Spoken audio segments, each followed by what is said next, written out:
welcome to Rise and Try with Joyce. On today's episode, I have somebody really special. I've really gained a lot of experience for him, and somebody I really wanted to be on this episode with me. It's no other person but the amazing gentleman, Hodge. Hey. Hi, Hodge. How you doing, man? How you doing? Fine, thank you. It's really nice to have you on my podcast today. Thanks for having me, man. Talking about your name, before we even get to your name, how did you even get to me? But then when I heard your name, I was like, Hodge. I was like, maybe probably this is actually this guy name. Yeah, people always misunderstand but that all the I was time. like, Hodge. So what does Hodge really mean? Okay, so so you guys want to meet Hodge, right? So the story about Hodge. So Hutchinson, it's my dad. So my dad's always been in America, right? So he had a friend in Germany, right? So when he gave birth, my mom gave birth to me actually, right? He basically was the one that said, hey, so my mom was calling me Izembe at first, right? He said, nobody should call my son Izembe, which is patience. He's like, oh, what are you patient about? So he said, you have to call him Hodge, and that's how the name came about, and it stuck. And even going through high school in Nigeria, people always misunderstanding him. They thought I was Igbo at some point, calling me Hotchinachukwu. Yeah, stuff like that. When I first heard his name, I was like, okay, probably it's Hotchinachukwu. It actually has to be in Nigeria. I don't know if there's anything like Hotchinachukwu that exists, but like, okay, that sounds really nice. So what does it mean? So the meaning is, it means peace and harmony. You're actually a very peaceful person. Because I actually am. Yeah, he's peaceful. Yeah. So tell me, where did you grow up, and how was your growing up like? How did it shape the kind of person you actually turned out to be now? Wow, growing up in Nigeria, man. So basically, I'm a Benin guy, right? So Benin, oh yes. Oh, that's nice. So I was born and raised in Benin, Benin City, Edo State. Actually, shout out to my people right there. Yeah. So I lived with my grandma. So I never really had the chance to live with my dad or my mom or whatnot. So my grandma has always been that father and mother figure. Though they were there, they were always there. My dad's always supportive, my mom's always supportive. My grandma was like the person that I really grew up with. So going through life with my grandma, I love her to death. Do anything that I do.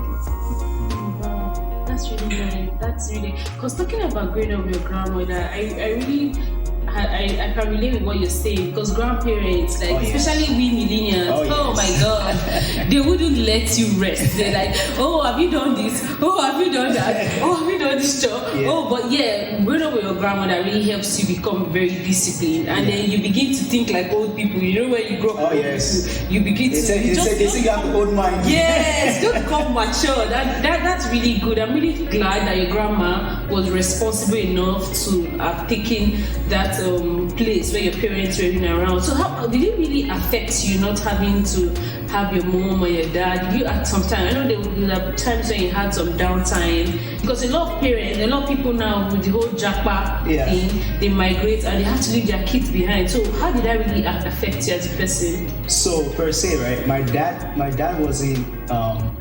He didn't just up and leave and say, hey, I'm just gonna leave the country or whatnot. So my dad fights taekwondo. I fight taekwondo too, right? So I guess I would say I picked that up from him, right? So I played soccer, taekwondo was what he was doing.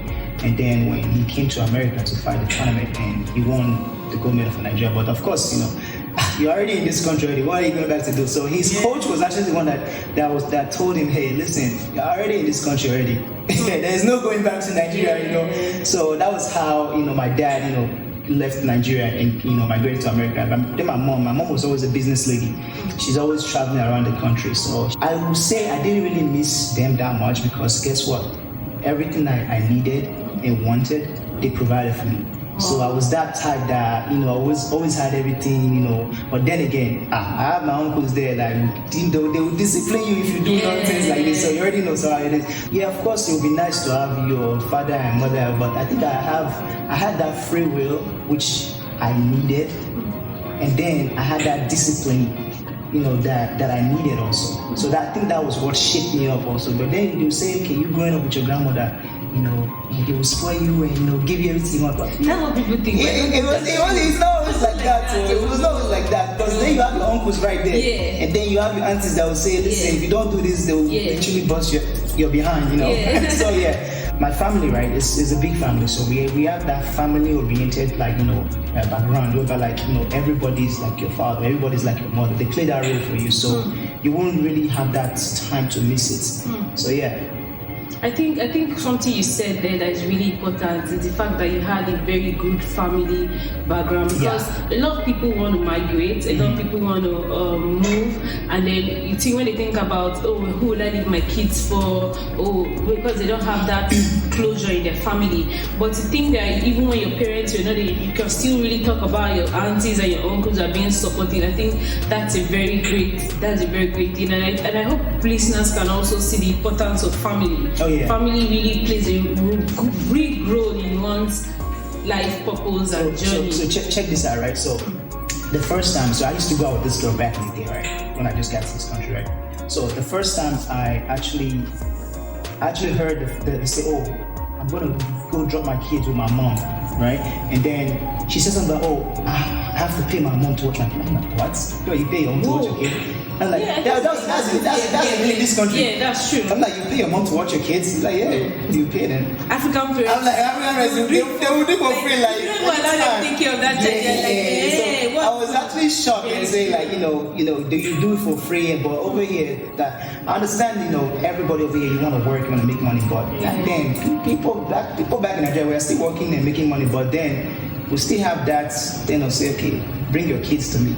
So my grandma is actually saying now, if you give birth to a kid, just don't want to ship the kid. I'll take granny, you are old enough now, relax. But you still saying, so that's the type of family I came out from. So you will see that actually shaped me to what I am today, as a person. Wow, that's really nice. That's nice. Shout out to your grandma. Is she still alive? Yeah, she's still alive. My grandma really appreciates you. Shout out to grandma. Let's big shout out to that.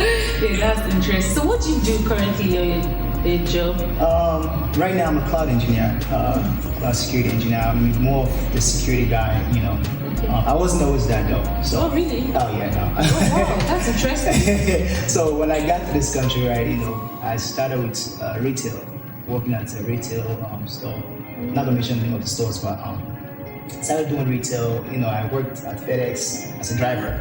Now, when you say retail, what did you buy from them or sell to others? No, I worked at a retail shop. Oh, you worked at a retail shop. Mm-hmm. What were you working as? I started as a cashier, making $7.25 an hour. Whoa! Yeah. For real? Trust me, it was a humble beginning. Whoa! Yeah. I didn't make that list. It was $7.25 an hour. $7.25. Yep, as a cashier, and I slowly moved my way up in being a cashier lead, a manager, and all that stuff.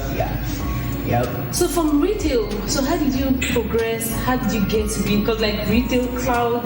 Yeah, it doesn't matter, right? Yeah. So what happened? So my own thing, right? So I went to school for computer science, right? But 99% of the time, it's not what you went to school for you end up doing, right? So I always had this funny story, right? When I was growing up in Nigeria, so I took my whole TV, the big box TV that I used to have in Nigeria. So I took that TV apart when it wasn't working. I took it apart and I tried to fix it, and then oh no, it wasn't funny. It wasn't a joke. They busted my behind for it. So yeah, so I'm that type of kid that I want to really experiment. And when I see something that's not working, the time went by, I want to go and try to connect skills. I think African parents need to really allow children explore. Oh, yes. They need to really let them bring out that part of them, because then when you try to do things fix something, they're like, why are you doing this? Go and read your book. But out of those creative expressions, people found their passion, people began to find their purpose in life. And I think that's the take that African parents, I don't want to say African, I don't want to categorize, I just want to say parents should pay attention to actually, that's you're saying. That was how I tried to connect the lights in the house, and I almost killed myself for that. That's still for another day. So yeah, I'm always the type that literally take things apart, fix it. If it's not working, I'll try to fix it. Then I broke the TV, never looked into it. Oh. Yeah. So with that background in me, right? So I know how to fix computers. Coming from Nigeria, I could take out a whole CPU, diagnostic, fix it and everything. But then I'm like, you know what? When I was working at that, that place, right? That company. So I was, because of my experience with fixing computers and stuff, so they would basically leave the registers and all the computers all around the store, right? I'll be the one fixing it. So I actually, was saving the company money, but I'm like, you know what? They was taking advantage of me, doing all that and then still doing my job. So then it was meeting the right friends, meeting the right friends that actually pulled me out of, working and I was making money, right? So there's this thing about you making money and being comfortable, but there's this thing about you making money and enjoying your money, being comfortable, right? So you want to be that person that make money, enjoy your money and be comfortable, and you still get to like a part. So it's all about meeting the right people, meet the right friends, and so that's how the whole cloud thing started. It's basically meeting the right people, meeting the right friends, and picking your friends. And it's not just about meeting people that always want to say go party and just do stuff. When you meet the right friends, they'll guide you and then be an impact in your life. That's how this whole cloud experience came on. So I didn't go to school for it per se.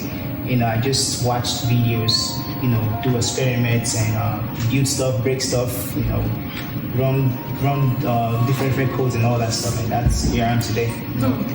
Talking about friends, I came across a post a couple of days ago, and it said, choose friends or choose people who speak your name in a room full of opportunities. Oh yes. And it goes a very long way to show me the importance of good friendship. They said, choose your friends, don't let them choose you. I think that's really important. So even as individuals, we should also ensure that we're adding value to the lives of people that we have around us. Because what's friendship if you don't add value to your friend's life? So it's very important that we're very intentional about the friends we actually keep. Yeah. Because if we just take life as all chills and vibes, let's party, let's be cute. No, it's not always about party though.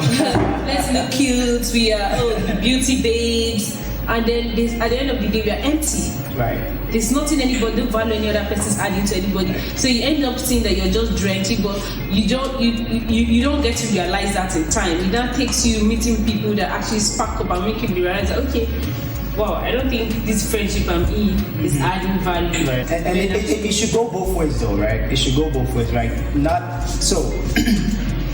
just you taking from people. You want to add value to their life also. So it doesn't necessarily mean that money is not everything, right? No. So even if they don't give you, my thing is, right, don't give me money. Show me how to make that money. Let me make that money. Sure. You know what I'm saying? This country is all about investments. Yeah. Like it's all about investments and knowing the right people to invest in and the right things to invest in.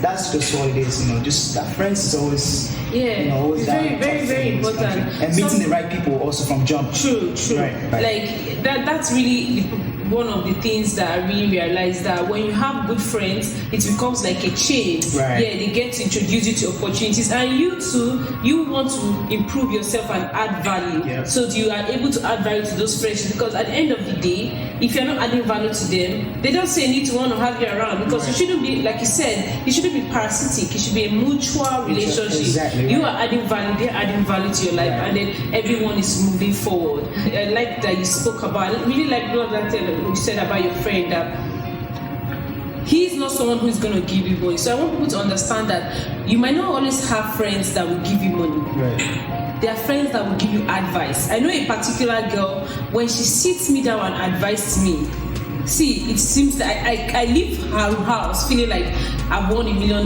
check.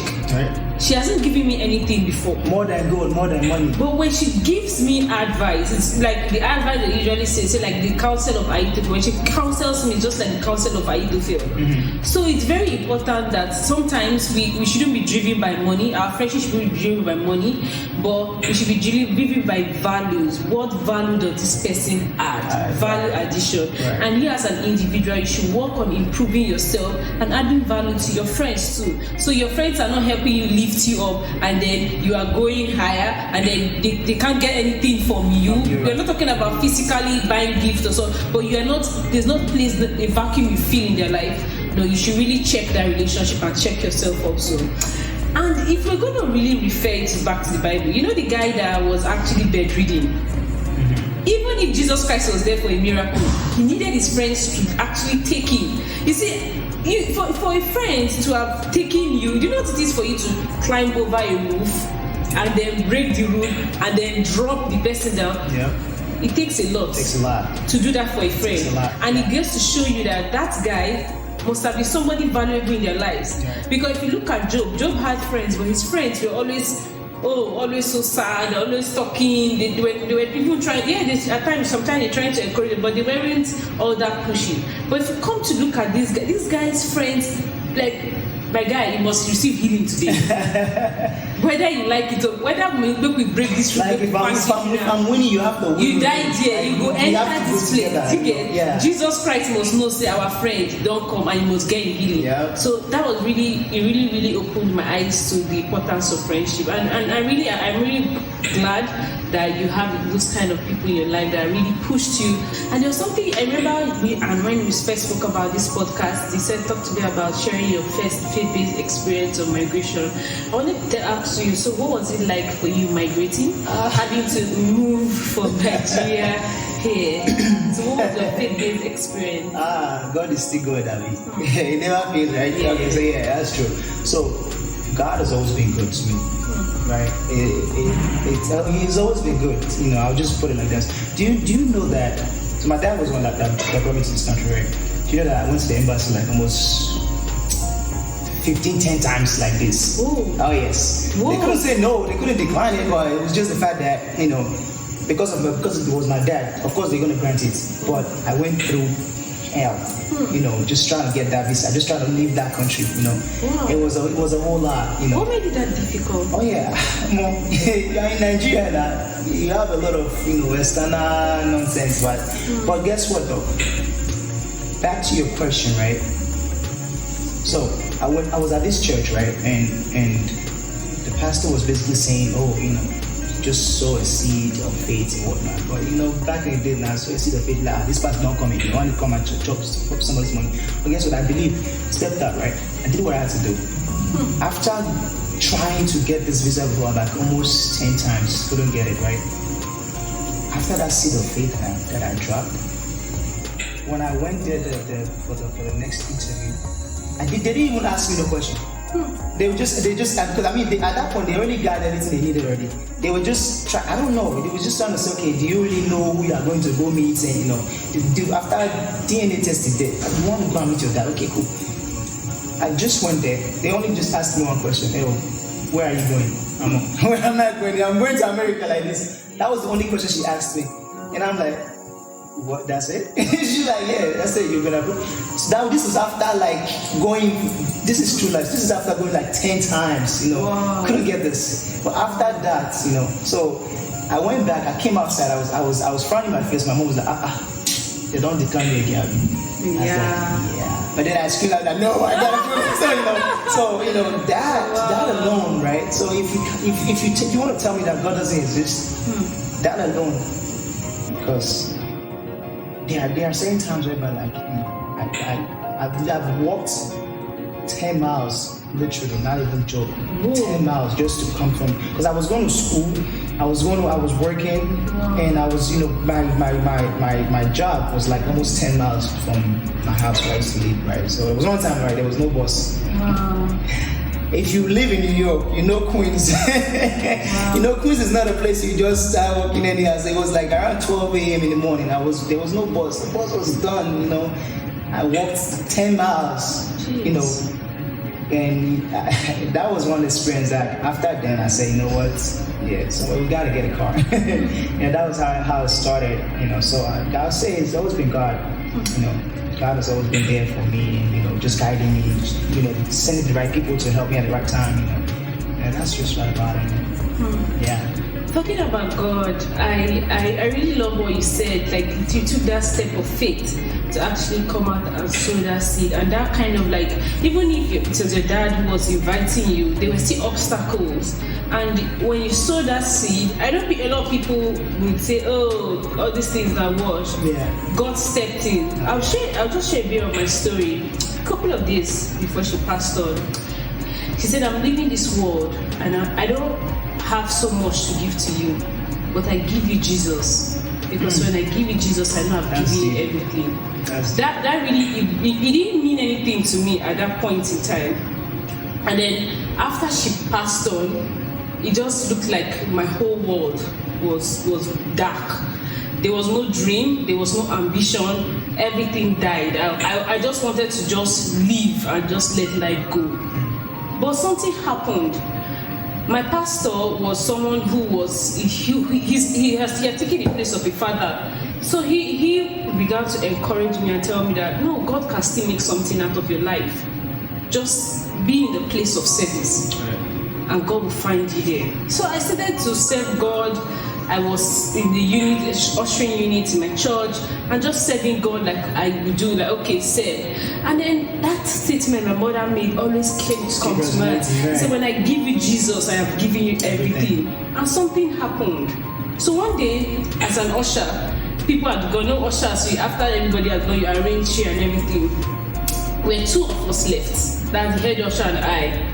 And then the pastor, the assistant pastor of the church, of my church then, he was going out of the church. And then he stopped by at the door. He turned back, he looked at me, he said, "Ada," because my native name is Ada. He said, "Yes, Ada." I said, "Yes, you're going to go abroad very soon. You're leaving this country very soon." I just like Sarah, I laughed. Yeah. I said, "Pastor." I just laughed. I was like, "Pastor." And I said, seriously, I just laughed again. I was like, "Pastor, how good." Like, how is it going to happen? Bye, sir. And then he left. And then I didn't think about that statement. That statement died there. A few months after then, I was sitting in my office because I worked in a hospital.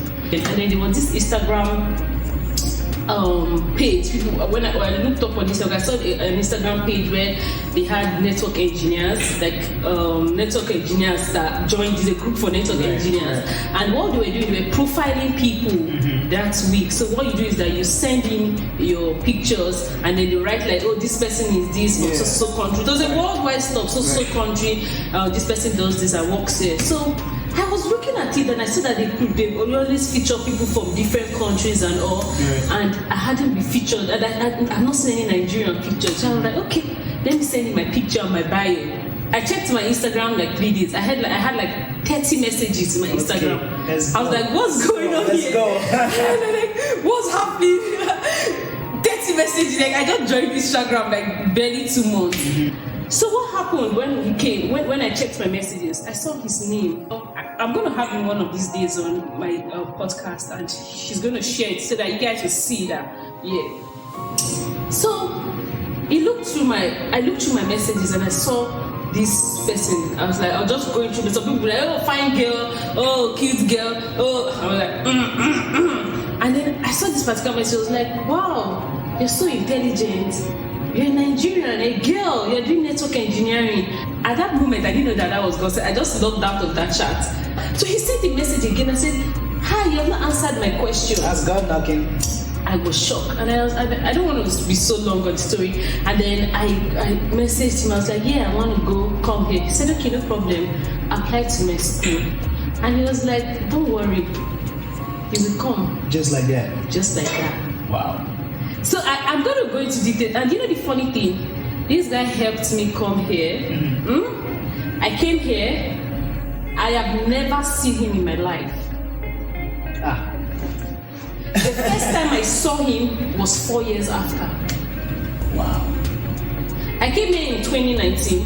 the first time I saw, no, not 4 years after, because I met him in 2017. 5 years after, I saw him for the first time. I was in the US in 2022 December. So it shows you how God is really particular about us. Right.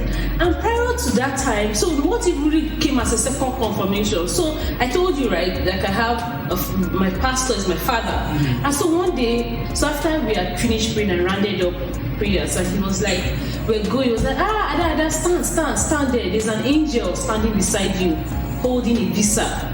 Collect it. At that point, this guy had just started talking to me about helping me know. And from that encounter, God has changed my life. God has transformed me. So it goes to show you that God is very intentional. You might look like you are not being seen, but God sees you. When you talk about faith, making that sacrifice of actually sowing that seed and things change, I can really relate because I have my own story. And I can boldly share it and say, yes, God is good. So I've gotten to this point in my life that nobody can tell me and try to counter my thoughts about the existence of God. I think I've passed that level as a Christian. Yeah. But to tell you that miracles happen, when people say, oh, I do not know this person, I am a living testimony. And for the first time, I saw him, and I've met him just once, and he was like, oh, wow, I'm happy you're doing well.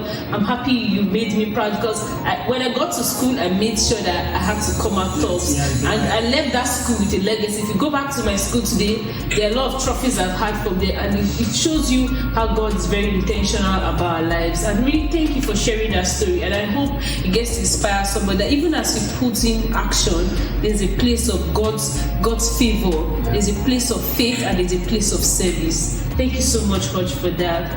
I was going to ask you, so what's that thing about you that people misunderstand? When they look at me, they judge me. They look at there's this. You're everybody knows this thing. Say, don't judge the book by its cover, right? Do you know something? I don't smoke. I don't drink, right? Wow. You will never tell. Wow. Because the type of energy I bring to the room, like you see me for the first time, like was this like I'm that type of like I carry everybody along. So you see me say, you know, this guy's probably on some crack or something. No, I don't smoke. I don't drink. You know, and actually when I moved from New York, you know, to Dallas, right? So I'm not gonna mention the exact church per se, but I felt like I was judged because of my look, because I had dreads, I had locks, and I had like earrings, piercing, and all stuff. But you know, when I was trying to tell them that I used to sing back in my church, right? They said, "Oh no, you sing, you know, you don't do that, like, you know." So they were trying to say, okay, you know what? Let's not put this guy in the front because of how he looks, how he looked. So over time, right? You know, we're going to the church, you know, doing what I had to do and all that stuff. You know, they got to know me that, you know, I'm just like that. Because one thing about me, right? Don't tell me what to do. If you tell me not to do it, I will do it. That's just me.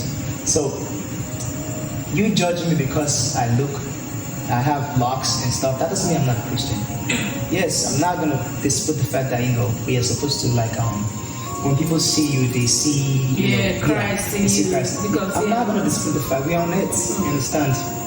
Nobody knows that how everyone looks yet. So one thing I say about faith, right? I never lost faith. So even when they were saying, oh yeah, you know, you cannot do this, you cannot do that, you know, I still said, listen, it's either I'm gonna be doing this or not.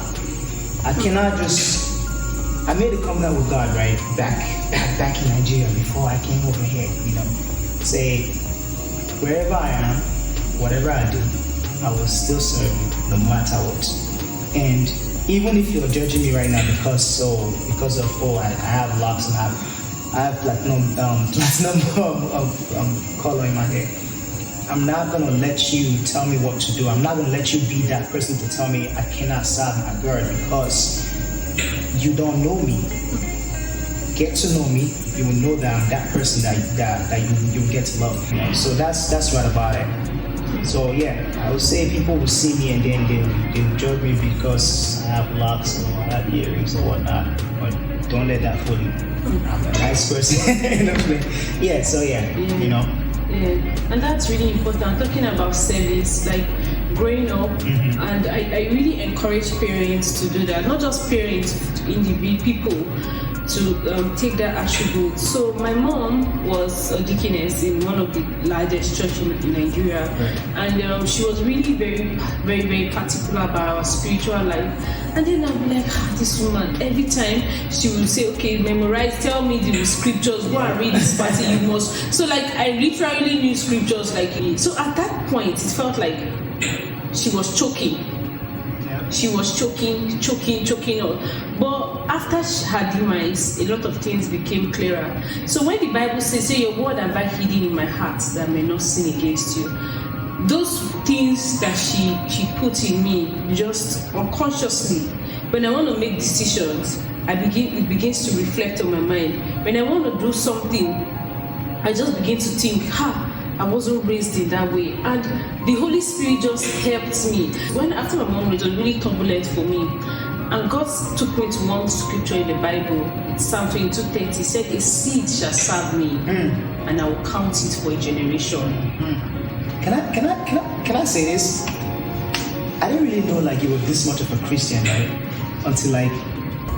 Because right back to where I say don't judge a book by its cover, because the energy that you bring to the room, right? You're so lively. You're this person, like you want to like, hello, how you doing? That's one thing I don't like. I didn't really like growing up the kind of Christianity that makes one look like a mediocre. Right. I don't like Christianity that makes you timid. Right. Because everybody that God dealt with, see David was bold. There was no shyness and mediocrity with him. You look at Gideon. Even Gideon was shy, but when he encountered God, there was the spirit of boldness. And I usually tell Christians that you are the light of the world. Let me say you are a city set upon a hill that cannot be hidden. So why do you think you should be the one that is all sucked up? No. You need to shine that light. You are in a place where the people of the world are so bold about what they believe in, and as a Christian, you are trying to be also timid. I don't think that's being humble. I think that's just being mediocre. Right. I wanted to be that Christian that when you see me, you'll be able to say, oh wow, if this is what being a Christian is, I want to be a Christian. Exactly right, Being lively does not have anything to do with you can be a Christian and still be a happy person. Yep. And that was the kind of Christianity I grew up that's the thing, right? People misunderstand being a Christian. Like, being a Christian is not just about, you have to be so boring, you don't you know the right thing to do. You do the right thing, you know you're right from wrong, but still, you still have to be that person. It's like, you still have to be that person that God created you to be. That's how it is. You don't have to be that person that, because I'm a Christian, I have to, I cannot do this, I cannot do that. Yeah. Like, that does not give us room to sin. Of course. Yeah, that doesn't give us room. We shouldn't say, we should be in between. I'm very, very firm. People who are Christians will know I'm very, very firm on my stance. Right. Like, this is what I believe in. You cannot contradict what I believe in, because I'm a firm believer of Jesus, and I seek the Holy Spirit for direction, and I believe that God reigns in every factor of my life. And then even the Bible said, you are neither hot or cold, I'll spit you out. So I don't believe in being on the fence. I believe in either you're serving God or you're out of it. And so but what I really want to pass out straight is that Christians should come to this place where we do not just see ourselves as people who are just shining the light in where we find ourselves alone, like just within our own personal circle. We are shining the light out to other people, and we're able to minister in a way that not just glorify God, it makes people want to, an enviable Christian life that make people want to actually live a life that is of service to God. And so talking about service, I know we're talking about, so I don't want to digress, we're talking about service. So I started I joined a service in the church, and I saw that as I began to serve God, I know I told you about Psalm 22:30, it said, a seed shall serve me, and I'll count it for a generation. That passage struck me. And I began to serve God, and ever since then, I made sure that every place I am, every church I find myself, I must serve. Because in the place of service is where God finds us, and God is able to change our stories. And I'm not saying if you don't serve God, you won't change your story, no. But I'm saying it's very important that we live a life of service. Now, not just for God, and so that even on our deathbed, when we have fulfilled all of God's purpose, God, like you can boldly say And that's why the Bible said, a seed shall stand and I'll count it for a generation. I said, the Bible says, I have not seen the righteous forsaken, no, it's seed bed. So it's seed. So because of that generation spiritual inheritance you have left behind, your seed can actually benefit from it. So it's really, really important, and I'm really happy that you shared your own story, and I'm really glad. Like, I know that you're still on a journey, but I'm really glad for where God has brought you to in your spiritual life, and yes, it's quite commendable. So I was going to ask you another question. So for me, this question is really important. What has been the most challenging thing about you migrating? Challenging thing about me migrating from here. I would say part of the thing that was challenging back then, right, was leaving my grandmother, right? Mm-hmm. And then remember I told you my dad was always here, so I was going to meet my dad. Of course I was happy, right? But when I was about to leave, my mom just finally said, you know what, let me stay in Nigeria for a little bit, you know. And that was what I was there. So that was really, really challenging, because now I'm like, okay, so my mom now, like I've been living with my grandma all this time, so let me still get to know my mom a little bit. But then it's like you see America over here, and then you see the chance to get me a mom. I'm not gonna say, you know, I want to know my mom, but I'm not gonna pick that. But yeah, I picked coming to America, you know. But she was the one that was even supportive. Like every time I literally was going to the embassy and all that, so she would always literally fly there and say, hey, listen, I want to be there for you. I want to be there. I want to be part of that success story, you know. So back to where I was saying, you know, family is everything to me. Like if you know me really well, you know that family is everything to me. So I don't take that for granted. So that was one challenging thing. And then when I got here, it was like, okay, there's no mom, there's no dad, there's no grandma anymore. So who is going to be that pillar for you? So I had to say, you know what, I'll be that pillar for myself, and God will guide me through. So with that challenge, I came out to be the person I am today, because guess what? If you believe that you can do it, you will do it. If you don't believe that, if you have self-doubt, so there's one thing you always try not to have, right? Very true. Don't ever doubt yourself. Don't ever doubt yourself. Like, just say yes, you can do it. If you have self-doubt, you put yourself in a place whereby you're not gonna be that person you want to be. So don't ever doubt yourself. You just say yes, I want to do this. I want to do this. I want to be that person, and just keep going. So that challenge will end up turning to be something that is meant to be for you. So it was challenging. Very but, true. Yeah. You know, I came out at the top because you know God was there, and I met the right people at the right time. I'm talking about possibility. So where I schooled, there is this thing they used to say the mind. So that possibility mentality, they put it so much in us in school that there was nothing you can. I could even tell you that next tomorrow I think I'm president of the world. So that was how my mind became. Anytime I do something, I remember the last games nights we had, and then we're 2 of us that were left in the game, and then John met me like, are you sure you're going to beat this guy? I just told him. I said, I have never failed at anything. You know, I have never, and I won the game. So when I got back, I was thinking, I was like, that's true. I say that thing, but it shows the power of the mind. Yeah. So when you believe something, you become it. The first step is you believing that yes, you can do it. Yeah. So having to even come with migrating, sometimes you come to places where you are in a place of the environment you find yourself. You find that maybe your accent is limiting you. You don't talk there. And talk about accent. You don't talk there and begin to dwell in self-pity. Look beyond those limitations. Tell yourself, I'm here. If I've come all the way to be here, and we are here to make it. We are not going back. And from there, you begin to work on yourself. Talking about accent. I don't stay my story. No, let's not even go there because my story. No, I don't want to talk about it. So I don't know if you want to share yours. No, let's not even go there. Trust me. That accent thing. Misunderstanding all the time. But we move. We move. So that's it. Very good. So what's that one thing you want your viewers, to the listeners actually take from here, from everything we've spoken about today? What's one lesson you want them to actually get? Out of everything, right, if you've forgotten everything I said, right, just always know that if you believe in yourself first, and believe in God, always just make sure you meet the right people. Pick your friends. Don't let your friends pick you. Because if you pick your friends, they be an impact to your life, and you be an impact to their life. So it basically, it comes together. So one thing I'll say take from you is just pick your friends, and try not to be at the wrong place at the wrong time or the right time. So just pick your friends, believe in yourself. Just don't limit yourself to nothing. Don't say you cannot do it. There's no such thing as I can't do it. Yeah. There's no such that's so. I'll tell you this before I go, right? So I do MC. So this is how this MC stuff started, right? So my friend was having a birthday for the 1-year-old, right? And then they just said, oh, we're doing the birthday in like about a month, right?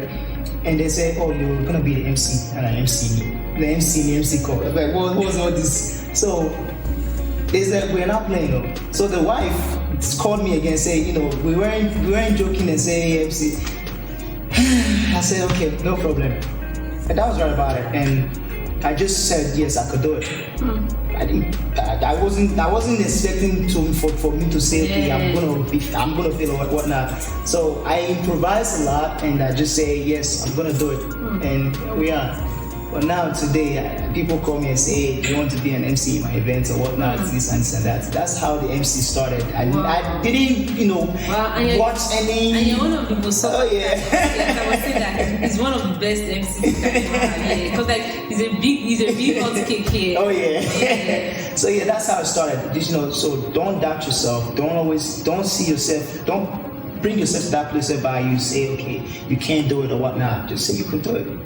Do it, and just research and just do your research and do your homework and all that stuff. And yeah, you can do anything you put your mind to. Yeah, that's nice. Thank you so much for sharing that. And then for me, I'll say he said basically most of the things. I'll say in addition, live a life of service to God, service to humanity. It's really important that we add value wherever we get to find ourselves, and not just add value. We are living a life that's intentional. The things, the attitudes we put up today, the values we keep today, the characters we build are indirectly or directly shaping the world around us. So it's very important that we choose to take up the right values, not just take up the right values. We are committed to service to God and service to humanity. Thank you so much, Hodge, for honoring my invitation. Anytime. I had a very good time. Had a good time too. Thank you so much, man. So don't forget, it's Rise and Tribe with Joyce. Please subscribe, share, comment, and see you next week. Bye. Click on the subscribe button. Yes, let's get it. Click on the subscribe button. Let's go. Share. I love you, and see you next week. Have a great week. Bye. Sign out.